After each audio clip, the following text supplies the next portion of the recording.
Well, we'll go ahead and take the roll call, and then hopefully Ken will be here. Trustee Bachner. Here. Trustee Gillis. Here. Trustee Vasquez. Here. Trustee Brennan. Here. Trustee Johnson. Trustee O'Connell. Here. President Aducey. I'm here. Okay, if I can ask everyone to stand to say the Pledge of Allegiance, please.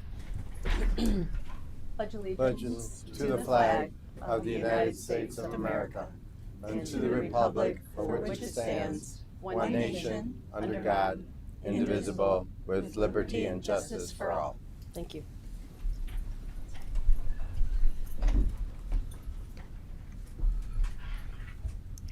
Okey-dokey.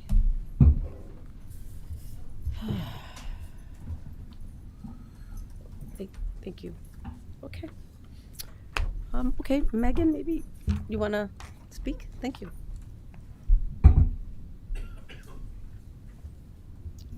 Thank you. Hello, my name is Megan Cascatello. My pronouns are she, her. I'm a River Forest resident and a parent of 2 kids in District 90. I'm also the organizer of the D90 Inclusion and Pride Walk and a member of the River Forest Diversity, Equity, and Inclusion Working Group. Thank you for hearing me tonight. Last year, the Human Rights Campaign declared a national state of emergency for queer individuals.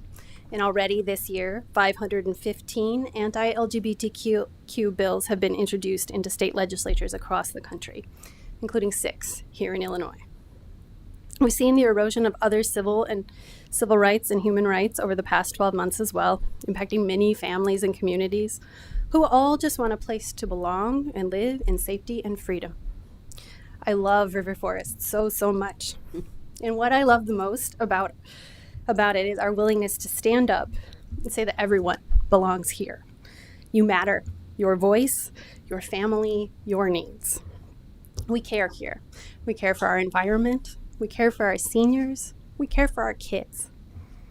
I'm continually awed by the support my family and the queer community have received from our community, from our schools, from our township, from our village, from our police and fire departments. One of my greatest joys is working together with you to say, yes, you are welcome here to all of our vibrant and varied families.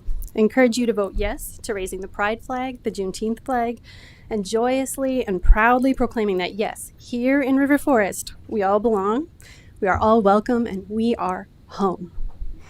So thank you, and please consider joining us on June 3rd at 6 p.m. as we raise the flag and walk together for belongingness and inclusion. Thank you. Thank you, Megan. Very good. Very good. Yeah. Okay, that's all we have on the public testimony for now. So I don't think we have any Zoom. So I'll ask then if we can have the elected officials' comments and announcements. So if we can maybe. Can we get a motion to bring in Trustee Johnson? Oh, well. Just acknowledge. You for the just record. can acknowledge him at what time he brought. I don't know if we want to do that. Yeah. No, yeah, you could just say he came in at 7:02 or something. Okay, very good. Welcome. Thank you. So it's all good. All right, yes. So elected officials and comments and announcements. So, Bob, you've been sitting there, so why don't we start with you? Thanks. Appreciate it. Good evening, everyone. I just have a couple things. First off, I think we're all excited about our Memorial Day parade coming up. Thanks to the Kiwanis Club, Park District, and the village staff who, they'll be working really hard on Memorial Day. My computer, again, is acting up. And then I've just noticed, there's been a lot of barricades up and a lot of stripes in the streets and stuff, and construction season is upon us. So please be careful as you're driving through the streets over the next few weeks. I know they're doing a lot of curb work and sidewalk work. So congratulations to the Public Works Department on getting that going. Hopefully it'll go smoothly. And then lastly, I'd like to cede a little bit of my time to Matt, so Matt can give us in the public just a quick overview on the process for how we create our agendas and how items get on our agendas. So if that's okay. Yep. Now? Sure. Thanks, Trustee O'Connell. There's a few different ways that agenda items could be entered to the agenda. Typically, a trustee will have an item of interest or a commission will have something that they want to bring forward as a recommendation to the village board in consultation between myself and the village president. We'll try and align that schedule for a village board meeting. Many times there's a recommendation that comes from one of the advisory committees that comes kind of closely scheduled to a village board meeting, and we typically try to avoid a quick turnaround on when those items would be turned back around to the village board meeting to allow for more time to evaluate what the recommendation is and also to provide any notice that might be required. Thanks.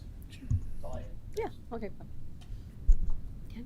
I just have one quick announcement. Just a reminder that hazardous waste home collection is in effect, and you have to sign up by May 31st Yeah. in order to be included, so please note that.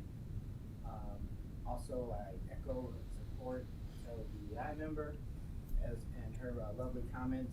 I'm glad to have her here. That's all. Katie? Thanks. Just a couple comments. In our consent agenda, we've got the Juneteenth flag raising resolution as well, which reminds me that this is our last village board meeting before our flag raising, our Juneteenth flag raising, because the flag raising is the morning of our next meeting. So it's my last chance to give another push to publicize the flag raising and to encourage all of you to attend at 11 a.m. at the public library, as it has been held for the last 2 years. And it's going to be a wonderful event again. Just today, we finished the flyer for it, sent it to Matt, so he's ready to send out the invitations to the VIPs. So thank you for that, Matt. And just echoing again, Megan, thanks for showing up here and showing up in so many ways that you do in the community. I can't make it. I'll be going to be out of town on the 3rd, but I'll be with you in spirit. Thanks. John? Nothing to add. Okay. Okay. Good evening, everyone. I also echo all the comments and wishes for my fellow trustees, but I do have to give a shout out for our Older Americans Month and their proclamation and resolution for today. I just feel I got to speak out for them, so I will. Thank Go you. ahead. Thank you. I'm old. I think you guys have all covered it. So, I do have one thing. Congrats to all of the graduates. I think we've already seen the college graduates. I think then it'll be, middle school and high school. So, a shout out to everybody and best of luck. Yay. I'd like to start with a land acknowledgement. So, as we begin, we are mindful that we hold these meetings on lands that was once and still inhabited by Indigenous people, including the Ojibwa, Chippewa, Menominee, Potawatomi nations, and more. And we will remember our nation's history and honor the Native people as stewards of this land that was colonized, and that River Forest continues to be a place many people from diverse backgrounds live and gather. I wanted to give a belated happy Mother's Day to everyone. And I've been seeing for the past couple of years a very striking and I think important way to celebrate mothers. And I just wanted to reiterate that at the table today. So it goes something like this. We're thinking of you today on Mother's Day, to all the mothers, to the first-time mothers, to the soon-to-be mothers, for those who are doing it alone, and those who stand in as moms, for the bonus moms and the stepmoms, for those who are mourning a mother, and for those mothers who are mourning a child, for those chosen mothers, the mothers who adopt, who foster, and who surrogate, and those who are longing to be mothers, those who wanted to but are unable to be mothers, those who don't know their mothers, those with complicated mother-child relationships, and every grandmother, every caretaker, incarcerated mothers, teachers who love their students as kids, and of course, mothers of fur babies. So to the mothers out there, happy belated Mother's Day. Very happy to be able to bring up the Pride Walk again. That's going to be on June 3rd. We'll start here at the flagpole here at the Village Town Hall with a flag raising, hopefully, and then have a Pride and Inclusion Walk around the block of Lincoln School. So looking very much forward to that. Thank you, Megan Cascatalo, to all your help with that, to the Lincoln School. John Beckvar will be speaking that day, who just took over as supervisor of the village township. And I plan to be making some comments as well. So again, thank you to all of those who are working on this and to the village staff. I also want to promote the Juneteenth flag raising at the village library, and want to give a shout out and congratulations to the grandmother of Juneteenth, who was honored with the Presidential Medal of Freedom recently, Dr. Opal Lee, the activist and social worker and educator who made national headlines for her decades-long advocacy to make Juneteenth a federal holiday. I want to say that also I've been attending a couple of sessions over at the OPRF High School, and those are in relation to making sure that multicultural ideas and the families are being taken into consideration into the school and their policies, and that the school is being culturally appropriate. They had a set of focused discussions with parents, people in the community, and then from there they took all of that data and created a World Cafe where we got to see all the data put together, what themes came out of that, and as well we had music from the high schoolers, art from the high schoolers, and updates around what the school is planning on doing.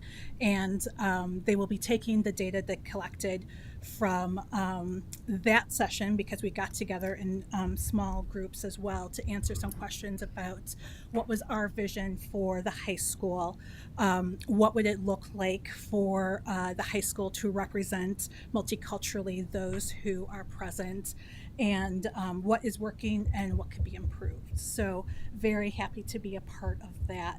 And also wanted to let everyone know that I will be hosting and moderating for Opalga Plus, so the Oak Park, I always have to, Association of Lesbian and Gays Association Plus, and we'll be moderating discussion with Task Force Prevention and Community Services, a organization in the Austin area who started in the 30s as a way to help those with HIV, or those who needed medications, and give them wraparound services. And today they take care of the queer, LGBTQ plus, and trans youth, still providing those services. The session is called Voguing to Save Lives in the Austin Community, because one of the things that they are really known for is twice a week offering Vogue classes to get kids off the streets and create a sense of community for them. So we will be talking about all the good services that they do, and then those youth clients will be putting on a Vogue session. So that's going to be over at the Oak Park Library on May 16th, this Thursday, starting at 7 o'clock. So I hope everybody can attend. And then, Matt, I just wanted to ask about Lemoyne and Greenfield, and when those, whatever we're calling them, not pork chops, are going up. Sure. Thanks, Trustee Bachner. In fact, today I was having a conversation with Public Works Director Belak about IDOT's review of that project. We did get some comments that we need to revise the designs, but we expect to turn that around within the next day. We have a call with our engineering consultant Christopher Burke to help us with that and turn it back around to IDOT to get approval. Because it's along Harlem, that's a IDOT right of way. It requires permitting process before we can do a permanent construction of that work. Just out of curiosity, what was the change that they were looking at? We're concerned that the radius for turning onto Harlem isn't wide enough, so we'll make sure that we align with their standards. Okay, great, thanks. Great. Okay. Yeah. Thanks. And yes, I just want to say how proud I am of our village and our community, our village board, our village staff, and everybody that contributes to these discussions. It's like you, I'm very pleased and happy and proud to be a River Forest resident. So I too cannot be on June 3rd, but I am with you guys. Just that I have a major conflict on that day, but I will be at the Juneteenth flag raising. So I wish you guys good luck, and I hope you have a good day.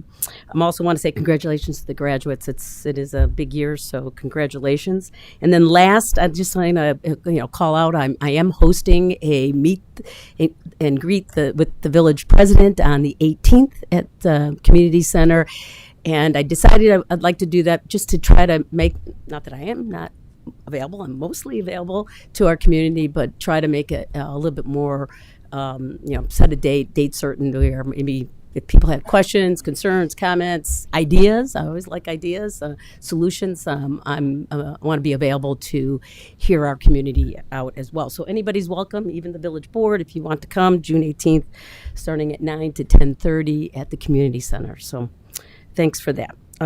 That's all I have, so we'll go ahead on to the consent agenda. So if I can get a motion and a second to approve the consent agenda from A through N. Motion to approve consent agenda items A through N. Second. Okay. Any comments, questions on any of these items? Hearing none, I'd ask John to please read through the items and then take the vote. Consent agenda item A, Village Board of Trustee meeting minutes, April 29th, 2024. B, Village Board of Trustees executive session meeting minutes, April 29th, 2024. April 2024 accounts payable and payroll, $2,183,542.78. D, Administration Department report. E, monthly department reports. F, change order 2023 water main improvement project resolution. G, authorizing an amendment to water and sewer rates ordinance. H, contract approval Lexipol LLC annual police policy and procedure subscription, $54,917. I, emergency medical services week proclamation. J, National Public Works Week proclamation. K, Arbor Day proclamation. L, Older Americans Month flag raising resolution. M, Pride flag raising resolution. N, Juneteenth flag raising resolution. Trustee Gillis. Yes. Trustee Vasquez. Yes. Trustee Brennan. Yes. Trustee Johnson. Yes. Trustee O'Connell. Yes. Trustee Bachner. Yes. Good. Very good. Super duper. All right, thank you very much. And let's go on to item 8, which is the unfinished business. If I can get a motion and a second to go through this contract approval. On I item move to 8A. approve a contract with Nexamp Solar LLC and authorize the village administrator to execute the contract agreement. Second. Okay, so I know at last meeting, Trustee Brennan had some questions that she wanted us to address. So, do you want to have Seth take the? We'll go through a little bit about what the Yes. contract is, and I know we have a representative on the Yeah, line there with should us. be a Okay. one or two representatives from Satori Energy, the village's energy consultant, and I believe there may be somebody from Nexamp on as well to Okay. help facilitate any questions. I tried to answer most of the questions outlined at the last meeting as best I could in the memo. Yep. I understand community solar is a pretty complicated thing. We offer it to residents, and there's been very little participation because of it can be confusing, but it does result in net savings. Yeah. In short, the village is a subscriber as an anchor tenant to this new solar farm development in which a portion of the solar facility is fully credited to us on our bill. Working with Nexamp, we then pay them 90% of that credit. So they don't receive anything until it comes through us first. We get that 10% savings from the energy generated.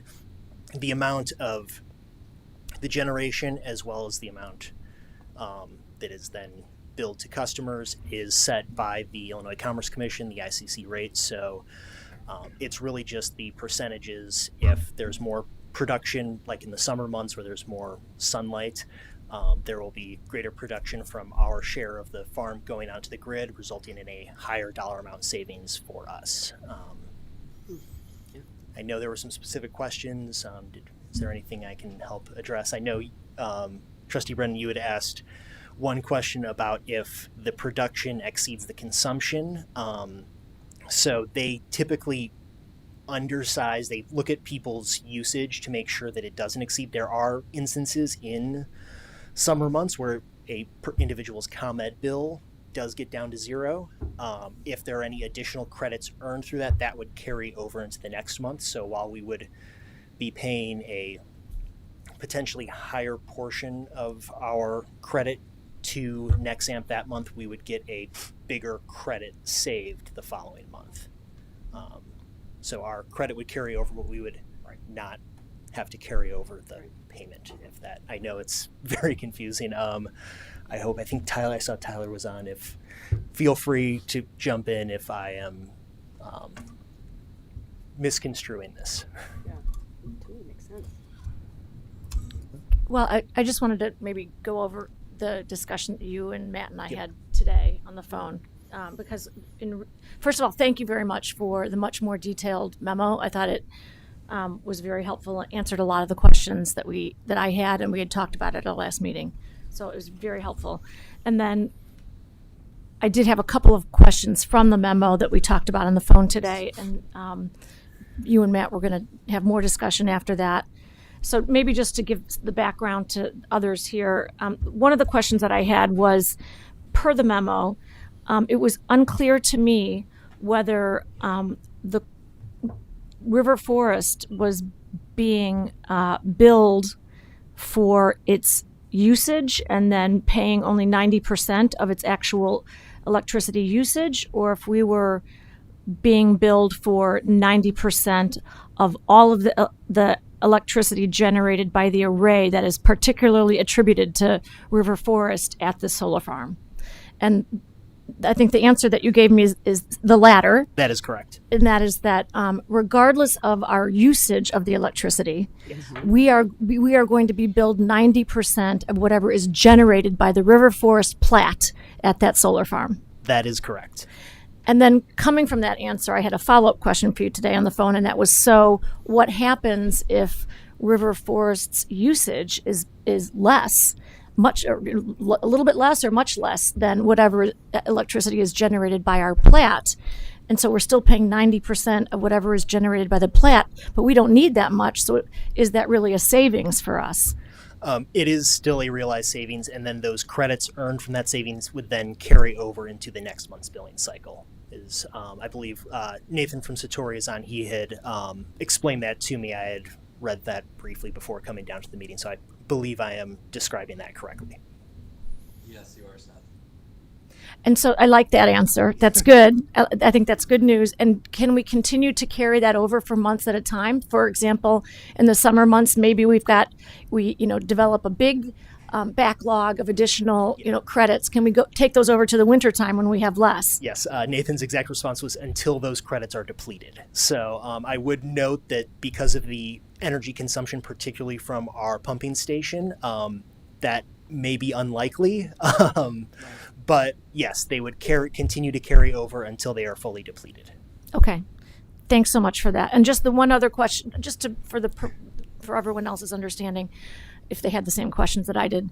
The other question that I asked was, you had said that the rates are established and regulated by the ICC, the Illinois Commerce Commission. That's correct. And one of the concerns I had at the last meeting was, how do we know that this is really a savings? How do we know that these companies, Satori, is not charging us a higher rate than ComEd, so it may not really be a savings? And you clarified that for me too. Yeah, and it's all outlined on the bills. You can see what the rates are. I've got actually a sample bill that they provided me, so you can see the rates that are being credited and the rates that are being charged in any bill the village would receive. So I've got a just sample bill. If you guys want to take a look, I can pass it around. Sure, yeah. Sure. So it will actually be a savings because we would be charged the same amount from ComEd, and we're getting a 10% savings each year of the 20 years. So the ComEd bill is a 100% credit, like the full credit, and then of that credit received, 90% of that is then paid to Nexamp. So Seth, maybe it's good, since it looks like there's a presentation. Oh, yep, maybe, that's the. but maybe the gentleman could go through a little bit. If he, Nathan, Tyler, if one of you guys wants to briefly walk through. So we've got the slideshow of the sample invoice up on the screen if you guys can't see. Thank you for clarifying. Yeah, we can't quite see the screen, but I think I know exactly which slide you have up there. Yeah, slide 5, Nathan. Thank you. So yeah, the crediting. So how it works is every month the solar panels are going to produce some amount of kilowatt hours, right. And the village is signing up to be an anchor on the project, which means they will take up to 40% of the kilowatt hours that are generated by the solar array that the village is subscribed to. And so the ComEd every month they will measure those kilowatt hours and they will allocate those out across all of the accounts that they have subscribed. And so those are going to be obviously these village accounts as well as some residents, some small businesses, etc. Those kilowatt hours are going to be credited on every subscriber's bill, as you see in the sample, at whatever ComEd's rate is for that particular month. And as Seth mentioned, that rate is regulated by the Illinois Commerce Commission, so it will change from month to month, but it will always be regulated by the ICC. And then whatever that credit dollar amount works out to, in this case I believe it's $307.03 on the sample bill that you have in front of you, you will pay 90% of that value to Nexamp.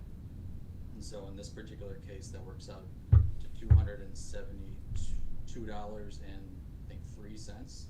So the difference, the $30, again, this is an example not reflective of the actual village accounts.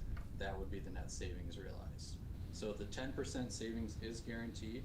The rate at which ComEd applies the credits is variable. That is not fixed, but the 10% piece is guaranteed within the contract that was reviewed by the village attorney. Can you also tell us where this, since it's community solar, it should be local-ish. Can you tell us where this array is? Yeah, for that I might turn to Matt Dykman with Nexamp, who I believe is also in the meeting. Matt, do you have an answer to that? You, Matt? No, I don't think so. But I believe it was around the Rockford area when we talked last week. Yeah. Oh, there's so the project that we have the village assigned to is it's called Moni Solar, and it's in am I saying that right? Moni, Illinois. Moni? Moni. Yeah, that's where it's being developed and being constructed. Yep. Thank you. And so in the memo, it says that 56 River Forest households currently are subscribed to this. So would their bill look similar to this, Seth? Yeah, they are receiving the same net credit. We had, when we first set up our residential community solar program, we had sent out a postcard to, I believe, every resident. I believe about 160 to 180 had signed up and had been sent offers, but only 56 plus an additional, I believe, 16 were referred to a separate community solar subscriber. But yeah, only a handful have signed up. So we'd really like to also boost the residential participation in this. It only results in savings for their electricity bills. Is this information that we can provide? Because I know, like, when we were doing composting, we would give the information to folks who are having block parties. Is this something, like, when we give them the horses, that we can give them these packets too for those block parties? Or I can't remember exactly how that works, with the compost. That may have been through the sustainability. It was, if when someone's having a block party, if they wanted to make it a green block party, they could request use of our zero waste stations that had landfill, recycling, and compost free of charge, and they'd be delivered with the horses blocking off the streets. I remember getting, I don't want to say a hard sell, but being told about all the good works for composting too, and signing up at a block party. We used to have programming. That anymore. Okay. Yeah, we used to have programming along with the green block parties. Lots of different things that we offered, but my understanding is that no longer exists. Hey, so Seth, can you help, because our community also use MC squared, and so Yes. there's a bit of a confusion on how this works vis-a-vis the MC squared contract. Yeah, are you talking about the residential Yes, community solar? residential. Yeah, so there is information on the village website to go sign up for. Seth, I think about the electrical aggregation. Oh, the piece through MC aggregation Square. program. Yeah. Yep. So yeah, that there are 2 contracts we've actually worked with Satori for both of these, both through MC Squared, which is one of these electricity providers. They have Community Solar, which is this voluntary opt-in program, Yep. and then our village-wide Community Green Aggregation program. This is an opt-out program where basically we use renewable energy credits through MC Squared to track the source of green sources of energy coming to village accounts. Anyone can be enrolled in it automatically unless they choose to opt out. There's no change to their billing cycle, so their billing rate. It's all still billed through ComEd. So I do get a lot of questions when those mailers go out. So yeah, anything from MC Squared, that's one of the companies we use, is approved by the village and has no change on individuals' rates. Seth, just a quick question. Do you expect another marketing push to go out soon, or what's the? Do you want to increase the numbers? Like, how do you expect? Yeah, we will continue to sort of promote it on social media and those sorts of things. I believe once there is the problem we've had is that when we did the initial marketing push, there was a long wait. Yeah. And so it takes some time for capacity to come online. Once there are these new solar installations online, then we can sort of get a new marketing push. One of our sustainability commissioners signed up, and it took him 6 months from sign up to be added to the program. So Me 6 months. Yeah. Yeah. Took long. So, and that's hence the drop off of the people who've signed up and those who've fully enrolled into it, is you get an email 6 months later and you had forgotten about it. And I think part of the value of the anchor accounts, or why Nexamp and Satori seek out the anchor accounts, is to try and help build that capacity so there's more solar arrays to service the demand for participating in that program. That makes sense.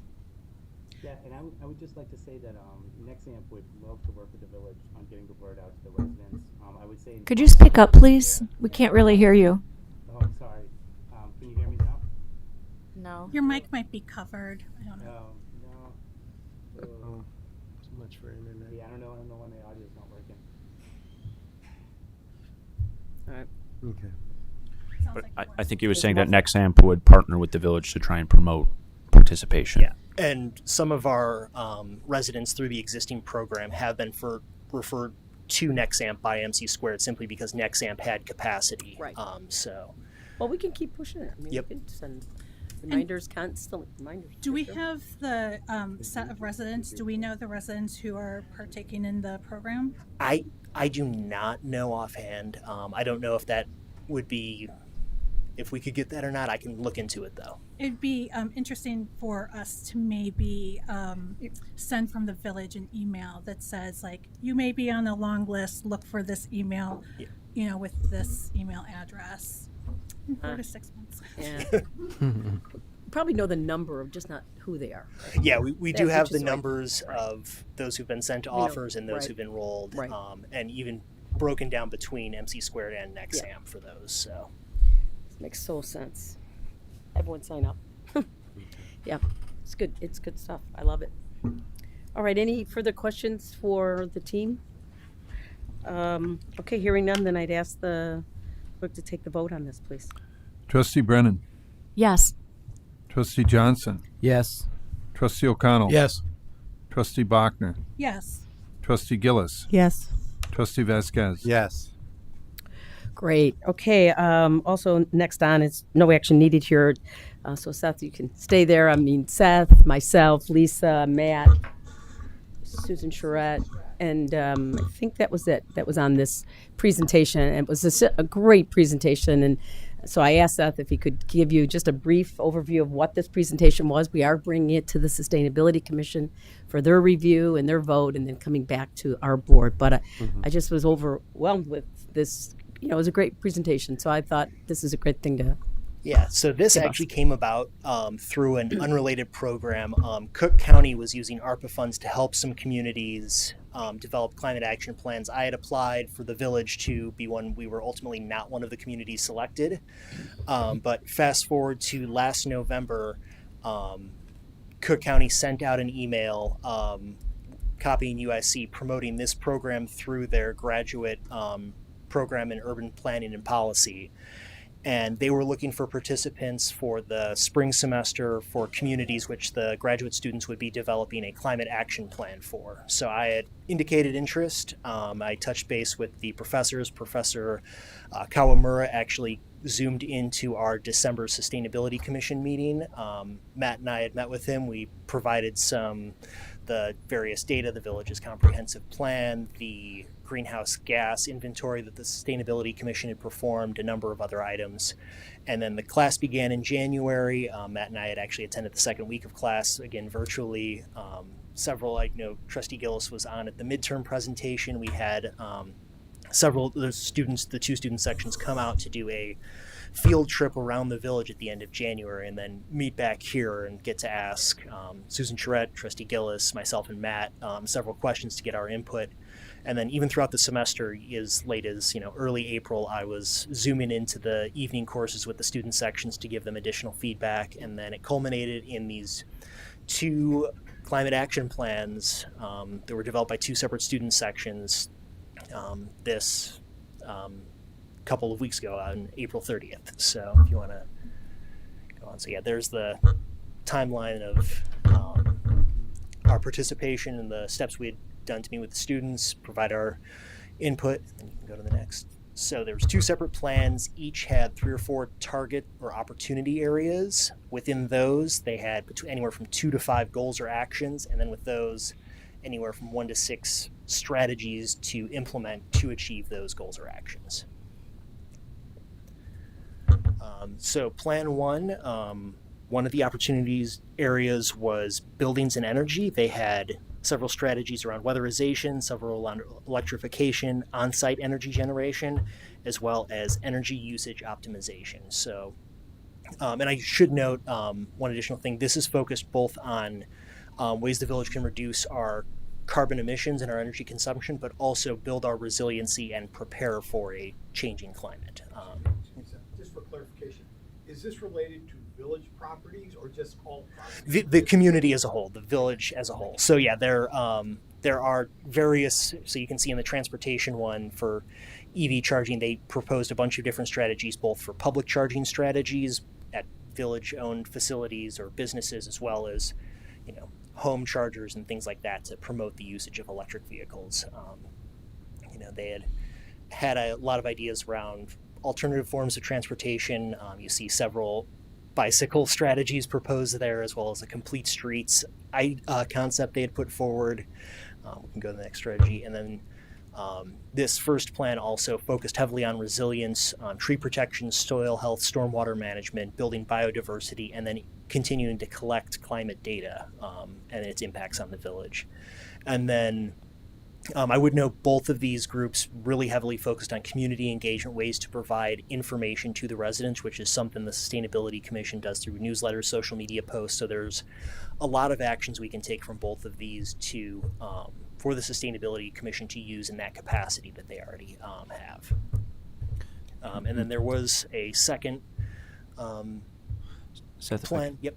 Well, one thing, the plans themselves are over 100 pages, and there's kind of a implementation matrix that they recommend, and there's different levels of involvement or cost for the village to consider. The public education was a big piece of it because it's a lower cost way for the village to kind of help along the residents or business owners to achieve some of those more individual cases. Like the weatherization, there was a lot of focus in that first group about improving the efficiency of the larger homes in town, and whether the village could help incentivize some of those projects, or it's just more education during the building and permitting stage, or just through our normal communication channels to make the other more efficient options more known to residents and contractors in town. Yeah, so for example, in the second group, one of the 3 areas was natural environment and the grow and manage the tree canopy. Those 4 proposed strategies they offered ranged from updating the trees page of our website to provide more information to residents, all the way up to a heritage tree ordinance to help protect some of the older growth trees throughout the community. So it was a very wide range of things, levels of village action and potential costs. So there's a lot of things to be looked over, to take into consideration. And again, the Sustainability Commission will do an initial sort of review tomorrow night here at their meeting, and then take a deeper dive into it next month as well. What's considered a heritage growth tree?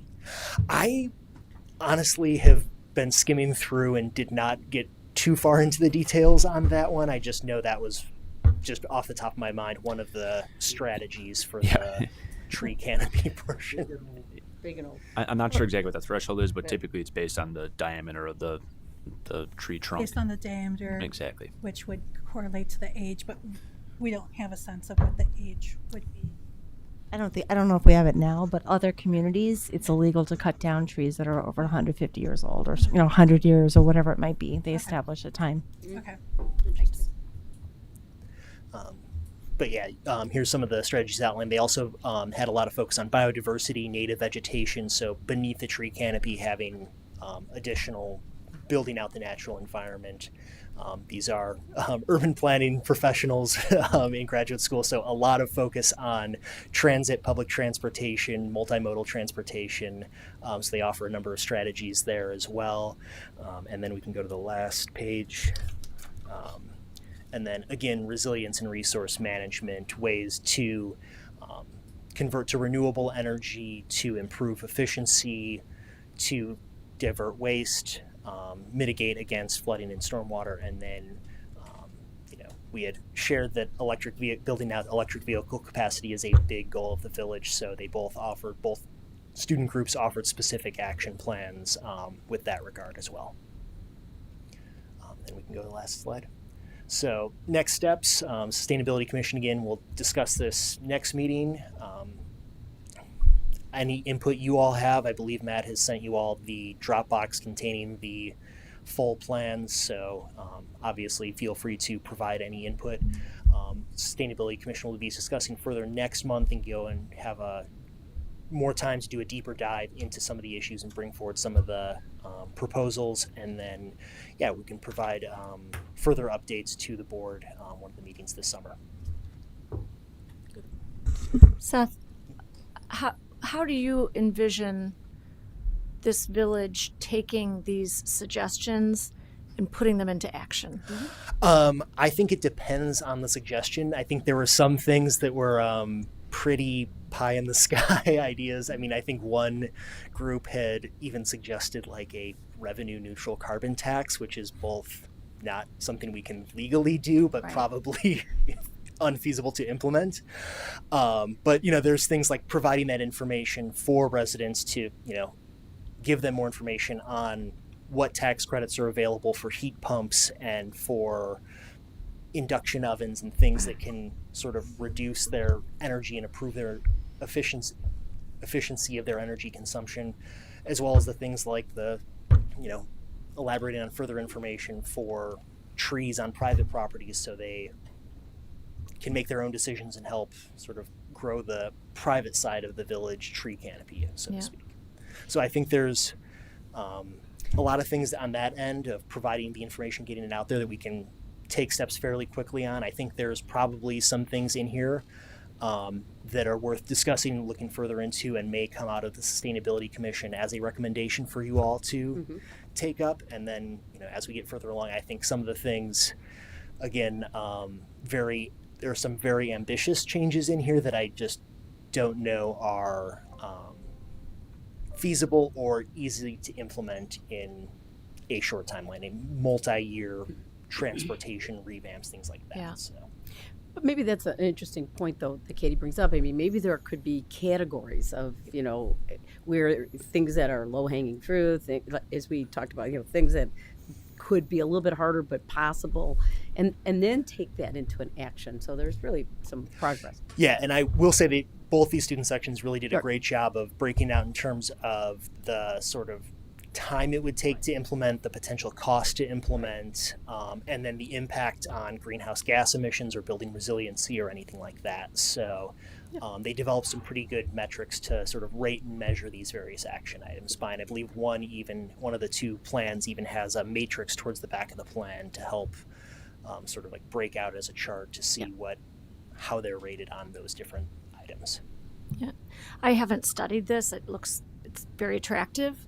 But I think, to me, the challenge is doing something with it, not just having it.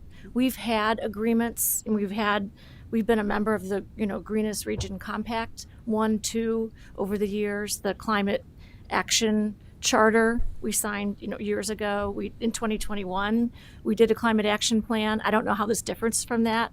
We did a greenhouse gas inventory in 2021. I just don't see what we're doing with these things and how this differs from what we already have. I think our challenge is actually turning it from a presentation and a suggestion to actual action. Yeah, I don't know. I think we're doing And I haven't studied this 100-page document to know how it differs from all of the other compacts and charters and plans that we've already done.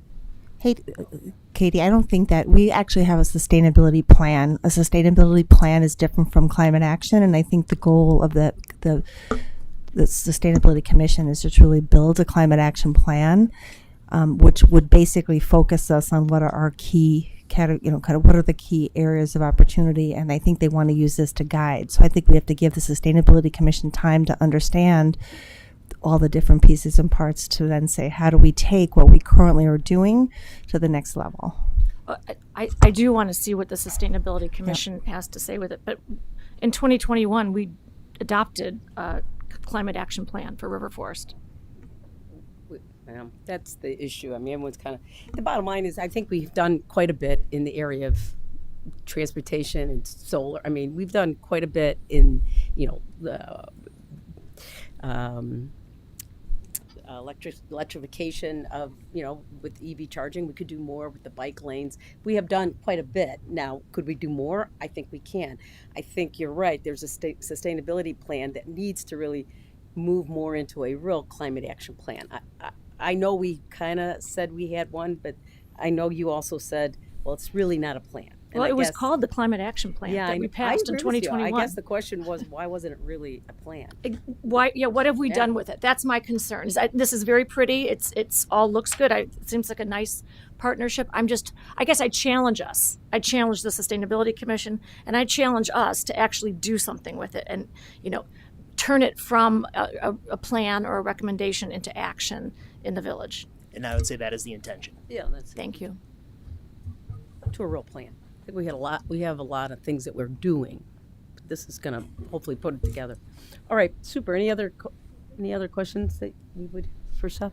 Yeah, as we were going through this and talking about public transportation, I'm curious about, if you know, Seth, how much funding we have gotten recently around public transportation. Are we getting any more in the near future around that? So that's a little complicated, and some of the things that were proposed, some of these specific strategies are partnering with these sort of regional transportation authorities, whether it's Metro or PACE. I think one of the things that he even suggested sort of helping build out sheltered PACE stops to improve PACE ridership along our major thoroughfares. So I'm not sure how much the village has been directly involved, but there's, again, always these opportunities to increase these partnerships with these public transportation agencies. Okay, so we are not seeking funding as of right now for those kinds of things within the village, is like for shelters or for additional funds around public transportation. I would say not specifically, but I do know that, for example, the North Avenue Streetscape project that we're partnering with Elmwood Park on, part of that is related to PACE looking to upgrade their routes and stops along North Avenue. Mm-hmm. And part of that is making sure that there's paved space where there's stops to help with accessibility and just kind of placemaking for people to know that there's a station there. So that's been incorporated into that plan, but specific to the village upgrading stations, we haven't taken the lead on that. I think we'd be happy to provide support for PACE or CTA to help make or Metra to help make that, but not specifically village-wide to this point. Okay, so North Avenue, we've got some funds coming in to do some work there, but other than that, not yet. Correct. Not that I can Okay. think of at this time. Okay, great, thanks. Okay, great. Thanks. Appreciate it. By the way, the North Avenue is a pretty significant piece that's Oh, I coming know. from Camille Lilly. Yeah. Yeah. So we're real happy about that. Need to get it released though. Small detail. All right, super. Well, that's ends our regular business. So we'll go into executive session. If I can get a motion to go into executive session in a second. I move to enter. Move to enter into executive session pursuant to 5 ILCS 120/2C6 to discuss the setting of a price for sale or lease of property owned by the public body, and the village board will adjourn after executive session and will not return to open session. Second.